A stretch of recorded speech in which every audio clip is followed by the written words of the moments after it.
Friends, welcome to BCC knowledge hub.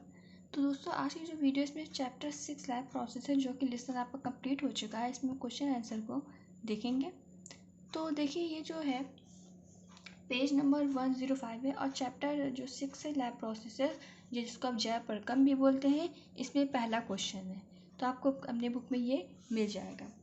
तो देखिए, यहाँ पे सबसे पहले क्वेश्चन में क्या दिया हुआ है कि हमारे जैसे बहुकोशिकीय जीवों में ऑक्सीजन की आवश्यकता पूरी करने में विस्टा क्यों अपर्याप्त है। देखिए, अमीबा वगैरह है तो उनके जो बॉडी में जो भी पोषक तत्व जाते हैं, या फिर कह सकते हैं ये वाटर भी उनकी बॉडी में जाता है। तो कैसे जाता है? वो विसरण के जरिए से जाता है, मतलब कि जो उनकी स्किन होती है बॉडी की, उसके वो अवशोषित होकर अंदर जाता है। हम अमीबा है तो उसकी स्किन है, अमीबा है तो अमीबा की ऐसे से स्किन होती है, आप जानते हैं, ठीक। तो इसकी स्किन का से ही इसके अंदर जो फूड मटेरियल होता है वो जाता है। तो वही बात कही गई है कि हम इंसानों में ऐसा क्यों नहीं होता है।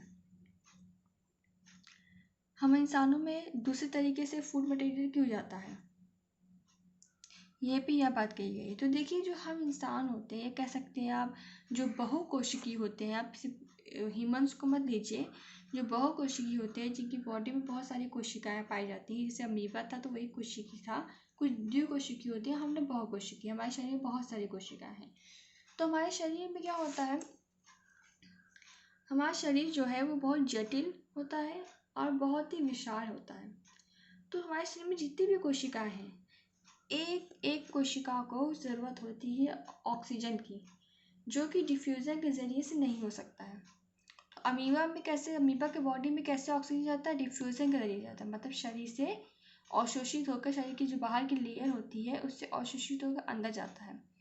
तो हमारे शरीर में तो ऐसा नहीं होता। हम लोग सांस लेते हैं, फिर फेफड़े में जाता है, फिर हमारे ब्लड वगैरह में जाता है, जानते हैं ऐसा होता है। तो हमारे शरीर में क्या है, हम बहुकोशिकीय होते हैं। बहुकोशिका का जो इसका सीधा आंसर यही है कि जो बहुकोशिकीय होते हैं उनका शरीर जटिल होता है, उनका शरीर विशाल होता है और हर एक कोशिका को ऑक्सीजन की ज़रूरत पड़ती है। इस वजह से डिफ्यूज़न के लिए ये डिफ्यूज़न पर्याप्त नहीं होता, या इसको आप विसरण भी बोलते हैं।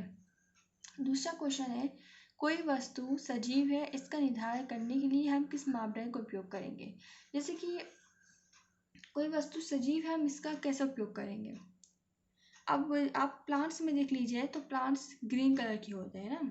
अब ऐसा तो नहीं है सारे प्लांट्स ग्रीन कलर के होते हैं, मतलब कि आप कह सकते हो कि चलिए प्लांट्स ग्रीन कलर के होते हैं, इसलिए प्लांट्स क्या होते हैं, सजीव होते हैं। बट सारे प्लांट ग्रीन कलर के नहीं होते, तो हम कैसे कहेंगे कि प्लांट सजीव है? तो हम ये कहेंगे ना कि प्लांट क्या करते हैं, ग्रोथ करते हैं।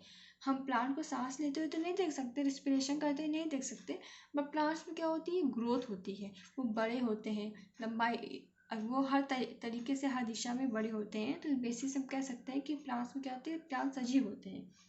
बाकी हमने यहाँ का कहा कोई वस्तु सजीव, इसे निर्धारण करने के लिए किस मापदंड का उपयोग करेंगे।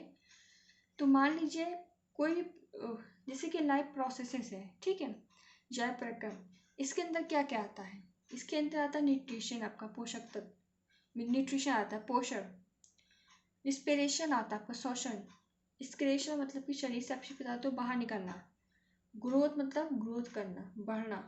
तो अगर किसी वस्तु में, या कह सकते हो किसी में भी, अगर किसी में पोषण का काम हो रहा है, सांस लेने का काम हो रहा है, शरीर से अपशिष्ट पदार्थ को बाहर निकालने का काम हो रहा है, उसमें ग्रोथ हो रही है, उसकी लंबाई बढ़ रही है, तो इस बेसिस पे हम कह सकते हैं वो चीज़ सजीव है।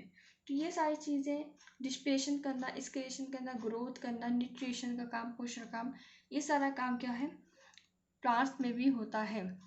जैसे कि ह्यूमंस में होता है, जानवरों में होता है, तो प्लांट्स में भी ये सारा काम होता है। तो हम इस बेसिस पे कह सकते हैं कि अगर कोई वस्तु है, जैसा कि यहाँ वस्तु लिख दिया, तो अगर कोई वस्तु है, वो उसमें उसके अंदर पोषण का काम हो रहा है, उसके अंदर श्वसन का काम हो रहा है, उसके अंदर एक्सक्रेशन का काम हो रहा है, मतलब शरीर से अपशिष्ट पदार्थ उसके बाहर निकल रहा है, उसके अंदर ग्रोथ का काम हो रहा है, तो इस बेसिस पे हम कह सकते हैं कि वो चीज़ क्या है, सजीव है। तीसरा क्वेश्चन दिया है कि किसी जीव द्वारा किन कच्ची सामग्रियों का उपयोग किया जाता है। तो किसी जीव द्वारा जो कच्ची सामग्री का उपयोग किया जाता है वो क्या क्या है, वो है फूड है, वो है ऑक्सीजन और वो है वाटर। तो क्या क्या है, 3 है। एक तो फूड हो गया, दूसरा O2 हो गया एंड तीसरा क्या हो गया, वाटर हो गया। तो ये 3 चीज़ क्या है, कच्ची सामग्री है जो शरीर में इम्पॉर्टेंट फंक्शन को करने के लिए उपयोगी होती हैं। तो जी इस पर इसका देखिए, इसका मैंने आंसर आपको बता दिया कि विसरण बहुकोशिकीय में क्यों नहीं हो पाता है, क्योंकि बहुकोशिका जो शरीर होता है विशाल होता है, उनकी एक कोशिका को ऑक्सीजन की जरूरत पड़ती है।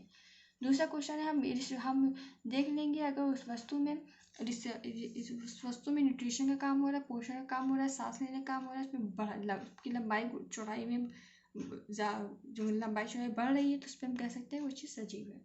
तीसरा क्वेश्चन था कि कच्ची सामग्री, तो उसमें फूड, O2 और वाटर आ गया। चौथा क्वेश्चन है कि जीवन के अनुरक्षण के लिए आप किन प्रकरणों का आवश्यक मानते हैं।